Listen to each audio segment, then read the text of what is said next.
This is Miles Crawford, and welcome to the TRAC Staffing Podcast. There is a lot of misinformation and misunderstanding that surrounds the staffing industry as a whole. So, we wanted to dedicate this channel to discuss all things staffing. We'll discuss the good, the bad, and the ugly. And I hope you find the information we discuss here valuable. It's meant for you. Welcome back. This is episode 2 of a very young, blooming podcast. In this episode, I'm going to be discussing the interview, the power of the interview, how it can be used to help create the very details surrounding the job that you will be performing. You can use it to help negotiate salaries, how the interview is really the unspoken hero of every dream job out there.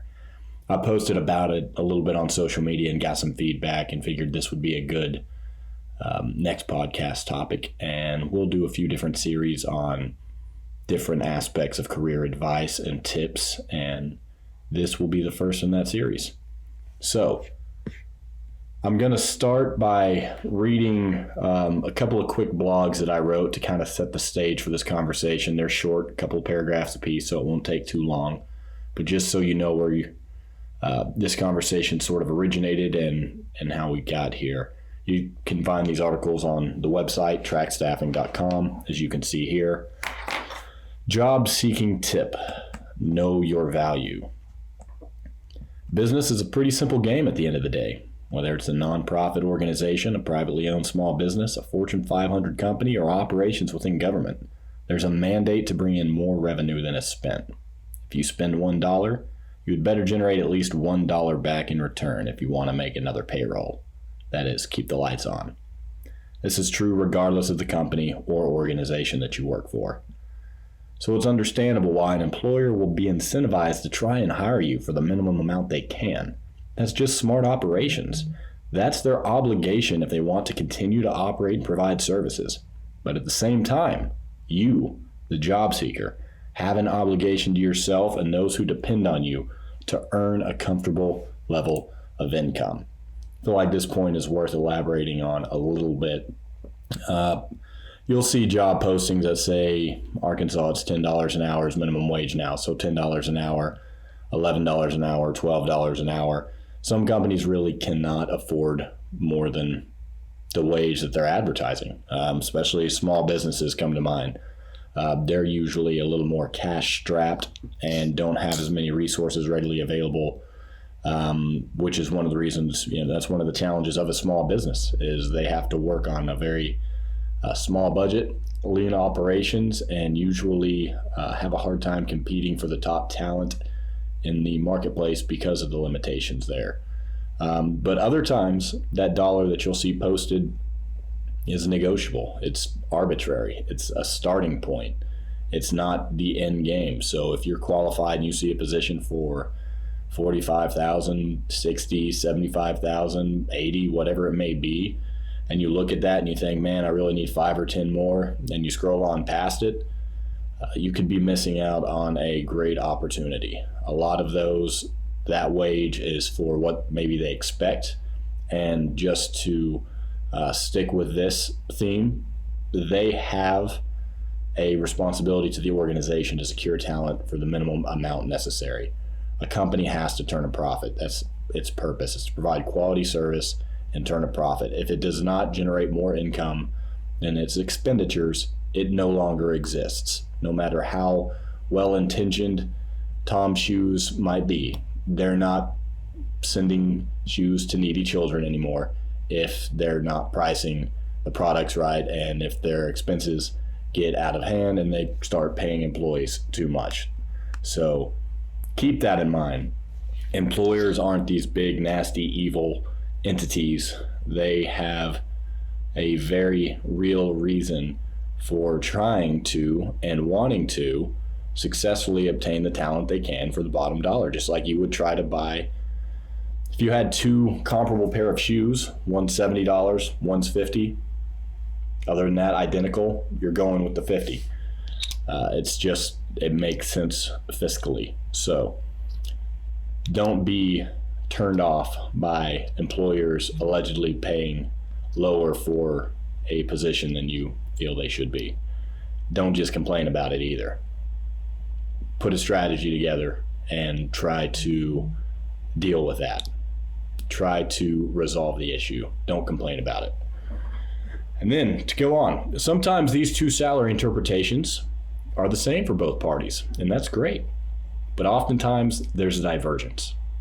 Candidate will almost always want more salary than the employer states they're paying.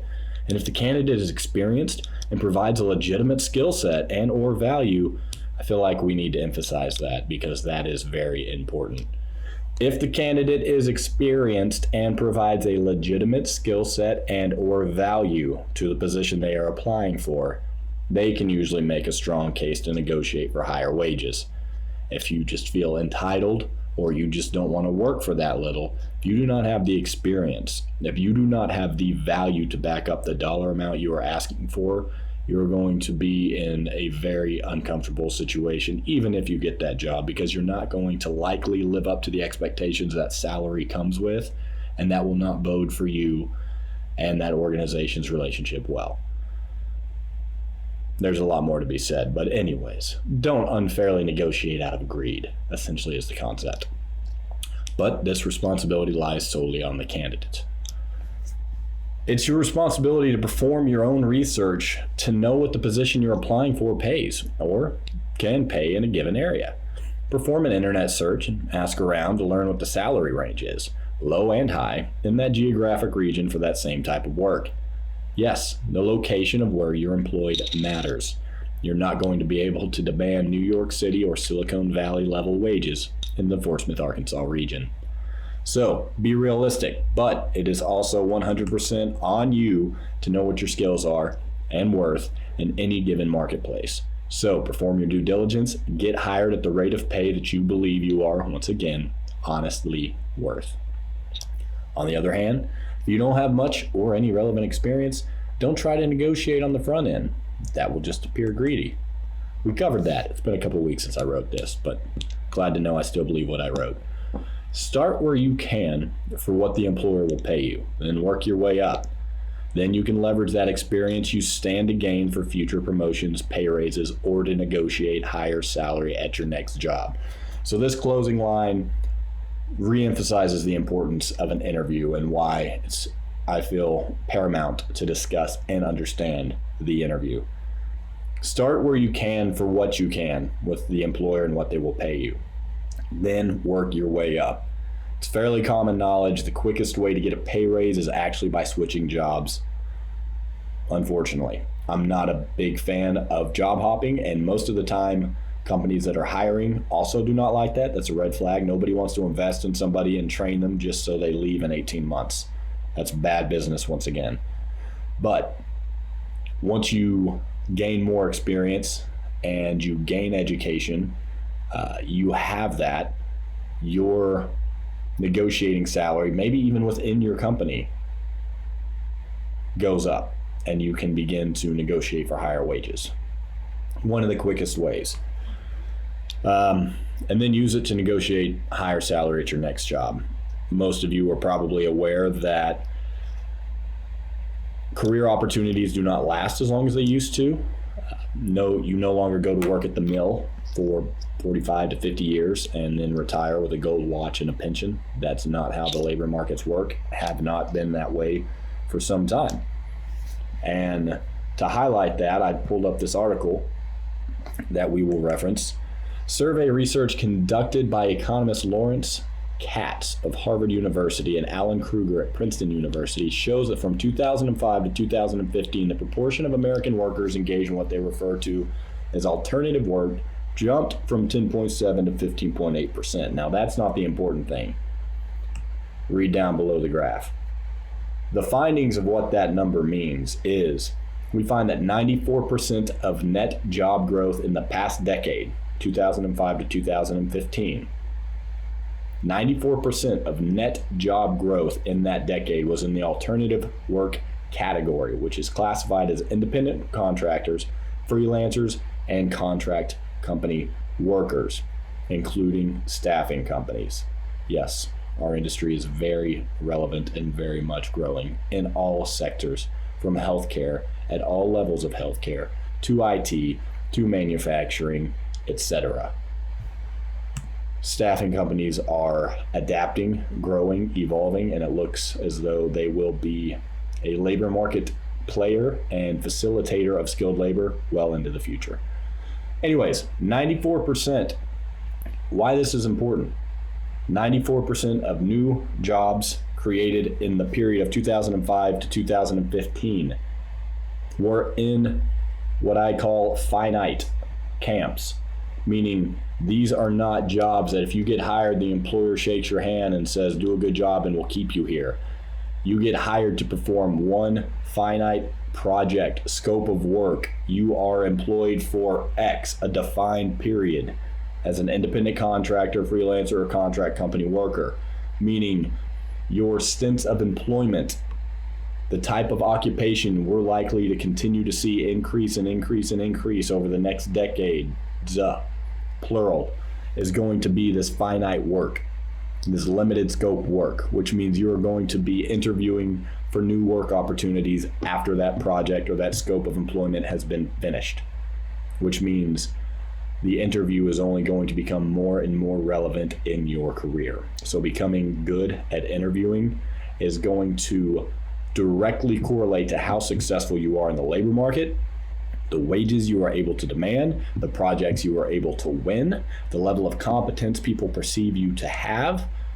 It will pretty much be the differentiator between the successful and the unsuccessful person in the job market of tomorrow, from what we're seeing. And to go back to this, we'll continue to the most recent interview article I wrote, which led us once again to the inspiration for today's podcast. Interviewing is like any other learned skill in this world. It's not something that you were born good at. You've got to develop the skill set, and you need to develop your interviewing skills. How well a candidate interviews for a job is of unrivaled importance. Resumes are a piece of paper. They're lifeless. In and of themselves, they do not convey competence, ability, or strength for any qualifications. Don't get me wrong, resumes are important and you should not overlook their value, but by themselves, they likely will not get you hired. What will get you hired nearly every time is a strong interview performance. A resume can get you in the door, but a resume can get you in the door, but an interview can get you hired. In fact, even if you don't get hired, if you have a strong interview for a position, you're more likely to get hired for other positions within the company or to be at the top of the list for the next opening in that company. Few things go as far as a strong in-person interview, so prepare for them well. Here are a few tips you can use to get yourself prepared. It's the old rule of the first impressions that we all know. A good interview makes a great impression. Not many people can comfortably sit and have a discussion, and those that can set themselves apart from the very beginning. And then suddenly it's an unfair advantage. But it's an unfair advantage that you can learn, develop, and get better in. Use it to your advantage. Here are a few tips you can use to get yourself prepared. Research a company and your interviewer if you know who it will be.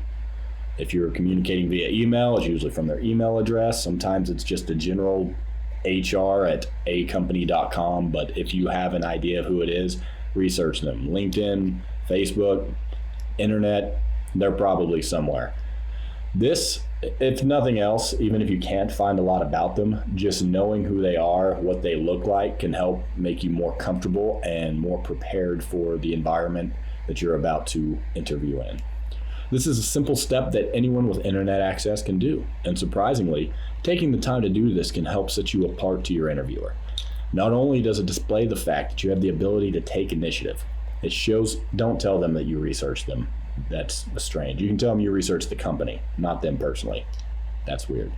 But it shows the interviewer that you respected the opportunity to interview and you took it seriously. Remember, most people who are in charge of interviewing for the company have a lot of interviews. They don't want to waste time on unqualified or unprepared candidates. Help set yourself apart by performing your due diligence. What a lot of people fail to realize that don't have a background in HR is that HR is not there for you, the employee. HR is there to protect the company from liability that the employee would try to bring against them. HR is there to screen you out when you are interviewing, not to try to offer you a job. Every step leading up to the job offer is meant to screen you out and prove you're not qualified. It is on you to prove yourself qualified. Do not feel bad. If you fail to do it, it is on you. Either that or you're not qualified, in which case move on and find another job to apply for. Then go back to that position once you've gained the experience you need so that you are qualified. Remember that. HR people are not your friend. They have a job. It is to protect the company, weed out unqualified candidates. 2, know what position you are interviewing for and what the expectations for success are in that role. You may need to find and reach out to a current employee in that role if you don't have much luck searching online. There's almost always someone who you can track down that will help you out. It's amazing how receptive most people are to this if you're sincere and considerate of their time and their help. I've done this strategy multiple times for a lot of things. Reach out to somebody on Facebook, LinkedIn, cold call. Once again, if you're sincere and you're not trying to sell, you explain you just like a minute, ask if they will go get coffee. Human beings can be amazingly generous. And I don't think that I've ever actually in my 5 or 10 years of doing that had been turned down. There's been once or twice I've failed to get a hold of somebody, sure. Failed to maybe have them return my call or never message me back. But anytime I was actually able to get a hold of someone, they were usually generous enough to grant coffee or lunch. Granted, it was on me. Very useful. It may not be the easiest, most comfortable thing for you to do, but get out of your comfort zone. If you want great results, you're going to have to get out of your comfort zone, period. Be confident. It's not always easy to be confident during high-pressure situations such as an interview, but proper preparation will help get you there. Remember, most interviewers are trying to weed out candidates during this process, but you wouldn't be there if they didn't think you were at least minimally qualified for that job. So use that knowledge to your advantage. Make that your mindset going in. If you're in there, they already think you're at least minimally competent. So use it. Properly prepare for your interview. Research the company, again, the job, again, the interviewer, again, and come prepared with your own questions. You also need to remember you're interviewing them. This is like dating. This is a match. You're with them, they're with you if you get the offer of employment and accept. You need to know, understand what you're getting into as much as they do. Pay attention during the interview to discover other questions you'll need to answer. They may raise red flags. Pay attention to red flags. An interview is a two-way street. You're also interviewing this company. Employment is a relationship. You want to commit to a good relationship. You should be just as concerned about making sure this job is the right fit for you as the employer is about finding out if you are the right fit for the job. It's your job to convince the employer that your salary will be an investment, not an expense, and that they will be happy to have you. This is where you can do it.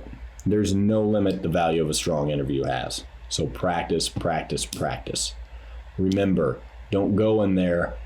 A favorite book not favorite because it's a fun read. It's one of the most boring reads I've ever had in my life. However, very, very valuable advice in here. I would recommend it to anybody. They update it every single year, and it's still archaic and old-fashioned, but a lot of the stuff in here, I've been in staffing for 13 years, and there was a lot of new concepts and ideas in here. It's a decent-sized book, but that were new or at least communicated to me in a new way so that the importance of them really stood out. So what color is your parachute? They probably have the 2020 edition out now. It's also known as the Job Hunter's Bible. It's like the top 25 nonfiction books of all time list in the Library of Congress. Once again, very boring read, but very necessary, and your career will thank you forever after. Study it. Don't just dread through it. Read it when you're alert and awake and can retain the information.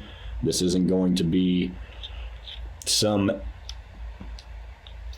exciting read, just to say again. I was trying to think of an exciting fiction book, but regardless, it's not. It's going to be rough to get through, but the information, and if you do all of the exercises in it, which are not fun, and they take a lot of energy, and they take a lot of time, and it takes a lot of effort, but you will forever be better for it. And then go revisit it every couple years for your career.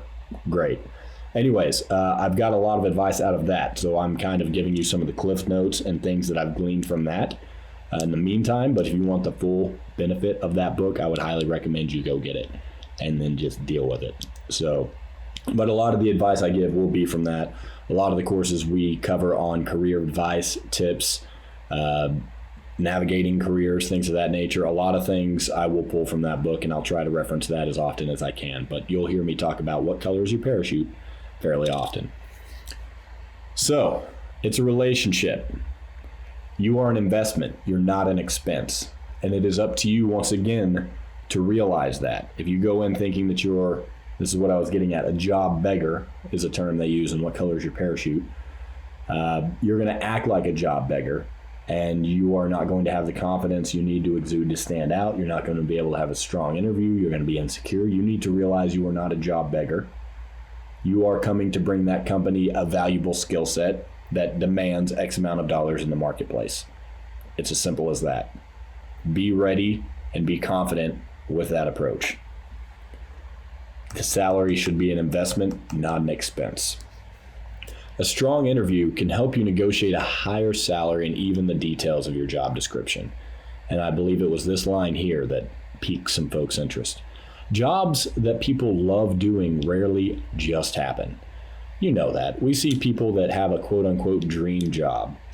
We all, I think, if we really stop and look objectively, we're very aware that those dream jobs do not just fall out of the sky. Those jobs were the result of meticulous planning over many years of implementation, a lot of failures, a lot of redirections, never giving up, always moving forward. Jobs that people love doing rarely just happen. An interview can be used to help shape your job description if you can communicate why those changes or new ideas bring value to their company. So this is part of it that a lot of people they don't think about during an interview. They don't associate this tactic as a part of the interview. But if you're going to a company and you have a skill set that maybe is not represented in their company currently, or that you know they need, or maybe that they've even told you explicitly that they desire you for that skill set, you can use that knowledge. And maybe you just find some of this on the internet or through conversation with friends that work there, or previous coworkers, over coffee, whatever. You can use that knowledge to help in that interview actually craft your own job description. You can say, yeah, I know the job descriptions for this and this and this and this, but does this position have the ability to explore this area and how that might impact the bottom line, or how that might help sales in this market, or how that might increase customer satisfaction, or that might decrease employee turnover? Or have you thought about using this strategy, or do you know anything about this emerging trend over here? And whenever you have a body of knowledge that's legitimate, you can talk about it in depth, and it resonates with them. It's on you to make that resonate with them. Those are the conversations you have on your way up that can literally help you take a job that was maybe a 30% fit of what you wanted to do, and by bringing additional value to that role from another perception, another perspective, you can help to shape and shift that position more towards a role that fully fits you. So if we want 100% efficiency out of Miles is going to have to find a job that fits him 100%. I mean, I can work my butt off at 70% and do the best I can until something fits me almost like a glove. I'm not going to be 100% efficient, because part of me is just going against the grain of what's expected and everything else. But the more you can craft a job to fit your skills, your desires, where you can bring the utmost value, and the better you get at doing that and working towards that and finding a job in that. And that can be moving from one job to one job to one job to one job. And they can be in the same company, maybe different departments. You can cross-train. You can work for company X in one industry for a couple of years until you learn a body of knowledge that you need to really demand a better salary over here. So the example is, if you want to be a TV reporter, but you're an accountant, then what you want to do is find a media company that needs an accountant, because you have no experience in being an on-air personality or a reporter. So at least get some media experience. So you would go to look for an accounting position in the media industry somewhere to learn about the business and about the industry and the terminology and all of this stuff. And then the more competent you get with there, now you're only a reporter away, as opposed to completely green to this whole industry. Now at least you know the industry and you can understand how it works and how the teams work together and what it takes to be successful in this role. Then as you can study that, you can start developing the skills that are more readily available or more obviously in demand that maybe an accountant wouldn't have that a TV reporter does. And you can start working your way towards that direction. So there's strategic job movement, and it shouldn't be dictated by just salary alone. There should be a goal, a light at the end of the tunnel. What are you aiming for?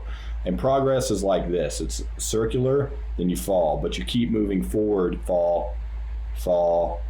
But each time you're going further along, you never succeed. Success is death. Success is you're over, you're done. There's nothing left. It's always next best thing. You grow, you learn, you fall, you fail. Get back up, grow, learn, fall, fail. Grow, learn, fall, fail. I mean, that's the pattern of life. Anytime you do something new, you are by definition not qualified to do that thing. You've never done it before. That is growth. That is life. Continue. Anyways, you're going to have to be comfortable failing, as long as you know that you can get back up, brush yourself off, recover from that failure, and then go and get a success. The better we get at this, the more you can take this into your interviews and that knowledge in there, and being exposed to multiple disciplines on these different perspectives can also give you unique insight to opportunities and disruptions within other industries that people that have only been in one industry can't see, because they can't see the forest for the trees. But somebody else that has a unique insight from this other angle could potentially bring a whole new value. And that's what I mean when I say you can help use an interview to mold and shape closer and closer and closer and closer and closer towards your dream job. As a matter of fact, even if you can't think of the job you're interviewing for, it's not your dream job, you just need a job and you're going to interview, try to think of something, whether it's toward your dream job or not, just to get the practice of this concept down. Well, maybe I can do this small little thing that's not listed in the job description, and challenge yourself to go review some little thing that you could add. And maybe you just research other similar jobs that do things a little differently, but this job doesn't do it that way. And just try to bring that in so you can get comfortable getting this dynamic going, this conversation and this challenge. Challenge yourself to try to change the job description and the work that you'll be doing in just some small way that maybe is even only meaningful to you, but just so you get practice and more comfortable for doing it down the road the next time. And by the way, this is only something you can do if you have legitimate knowledge, skills, abilities to be able to negotiate that. If you go in with a head full of air, nobody will take you seriously. Once again, if somehow they do bite on that con man act and then you get found out, your relationship there is going to be short-lived, and then that bad performance and bad relationship is not going to help you land future jobs, because that's a bad reference. So do not misrepresent skill sets. You don't just act in good faith. Know what you're doing. Be ambitious. Don't be scared. Be confident, but act in good faith. Don't be greedy. Don't be dumb. An interview can be used to help shape your job description if you can communicate why those changes or new ideas bring value to their company. If you want something great, it's on you to start making it. Your interview can set the stage for the entire employment relationship with that company. Like I just said, if you can help communicate clearly the value you can bring to this role, you will more than likely be granted a higher level of autonomy. You will be less micromanaged. You will be you will start out running with more good faith already imbued in you. You will have overcome the first things of a new job that you have to encounter, which is establishing that good faith. And a lot of people can go for years before ever getting heard. And if you can make a strong enough case for what could be done differently, why, what that value is, and how you can make that happen, then there is a chance that you have just helped to craft a job that is going to be more rewarding than it would have been before you had that conversation and that interview. For both parties, by the way. Your interview can set the stage for the entire employment relationship with that company, and you only get one shot at it. Don't waste the opportunity. Like I said, first impressions matter. You only get one shot. You get the job, you can't go back to that interview. Now it's going to take a lot more time, because how that interview goes can set the stage for where you start out of the gate.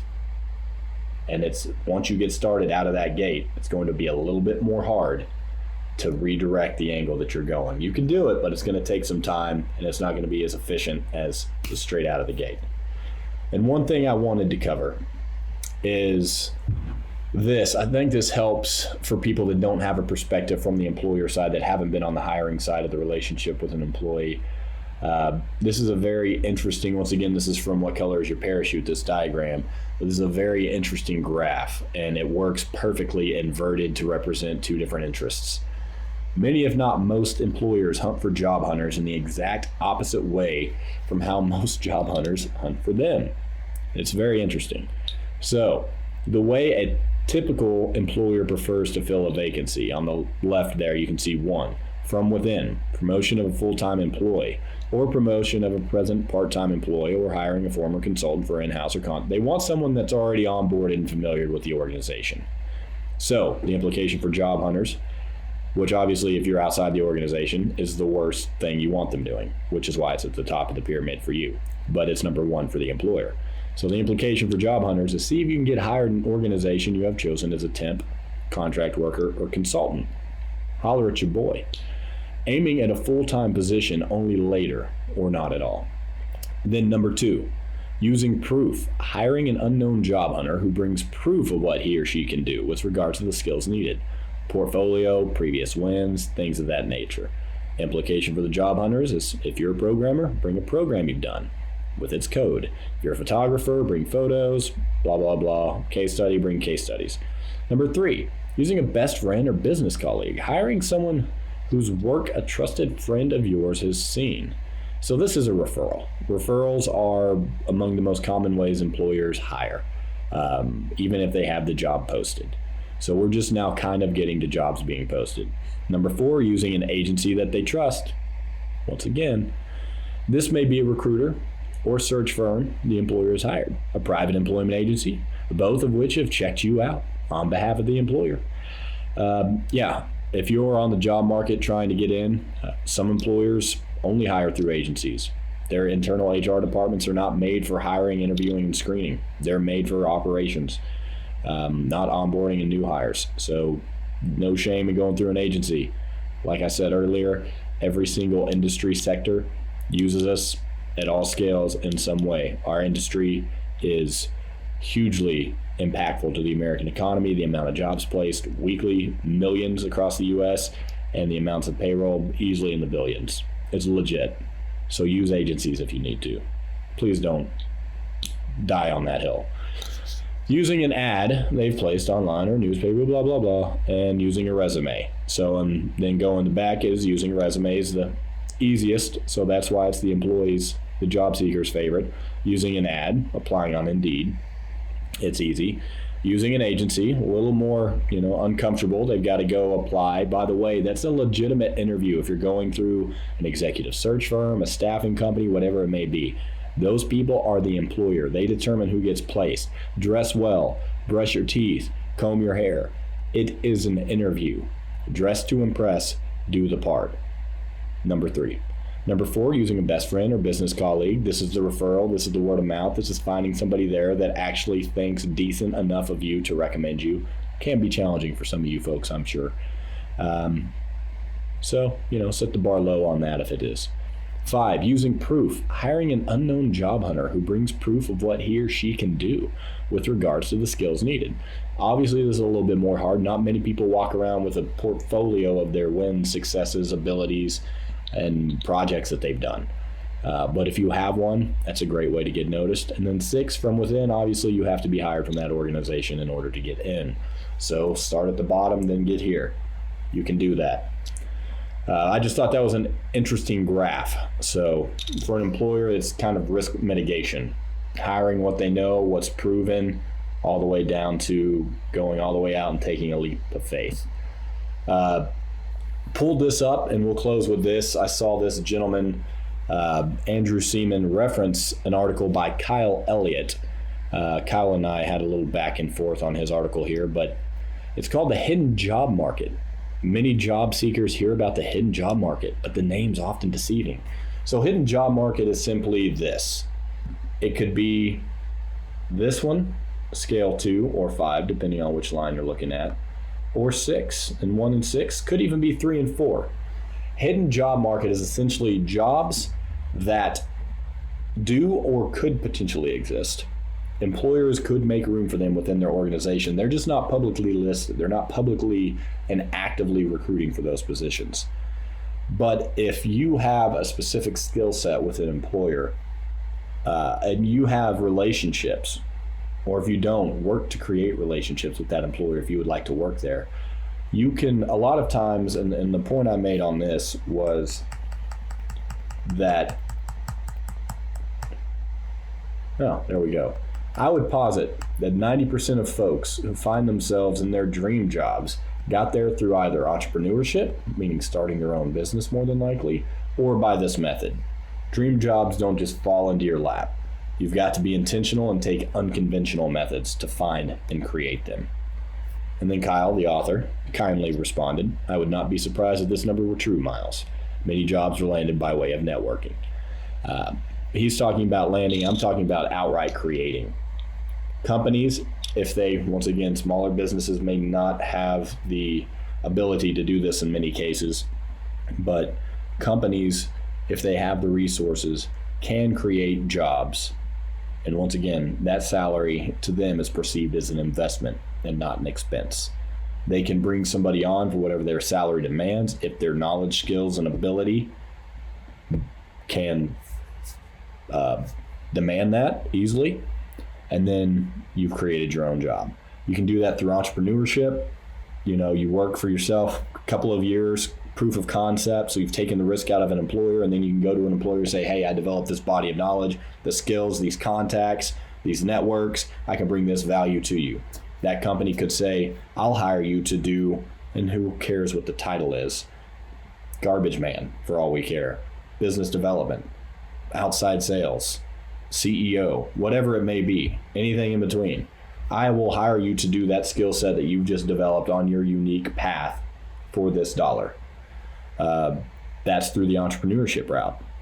Or the method, dream job, like I said, you can shape that through negotiations during an interview and do it. You're probably not going to do it on your first job, but after a couple of years there, you get better, you develop a more unique set of skills that, once again, can only come from your experience and your work. Other people can't just go to college and get a degree and get that skill set, because what you've done is innovate, and you've pioneered, and you've bushwhacked, and you've gone down trails and created trails where there were none, and you're bloody and you're cutty, and you maybe only moved half an inch outside the circle that everybody else is in. But that half an inch was worth 5 years of abuse and a lot of investment, and it's going to take somebody else just as long to go that half an inch with you. So even if you don't feel like you've learned a lot, you've learned more than you think by just getting out of that circle, out of that realm of influence, going and investigating, going and experimenting, going and innovating, going and failing, and then coming back and learning from those failures.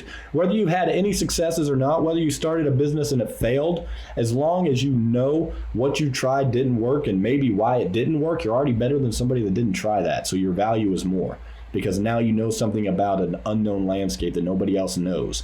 The price on Go West, Young Man, to the gold rush, everybody thought so highly of it because they didn't know. Only a few went, a lot died. Cost was high, reward was high, if you won. Point being, not many people have done the experience you have. So the more you can uniquely identify your skills and you can uniquely situate yourself for any occupation, for any industry, the more unique experiences and value you have, and the better you get at communicating that value and targeting companies who can benefit from that and who have the resources to be able to undertake that investment of your salary to continue to pursue that. That's how you start working towards your dream job and doing things that maybe you'll never get to, doing work you love. That may be an anomaly. I'm leaning that way. But I think you can really get to doing work that doesn't kill and crush your soul, and maybe even that you enjoy doing, and challenging work. Finding challenge in work is always fun. If you're just doing monotonous, soul-draining work all day, that's tough to keep up, and that job is going to be automated in the next 5 to 10 years more than likely anyways. So that's not a good career path to be on. Innovate. Experiment. Go out there. Get scraped up. Get some failures under your belt. Bring them back. Share your wisdom with the rest of us.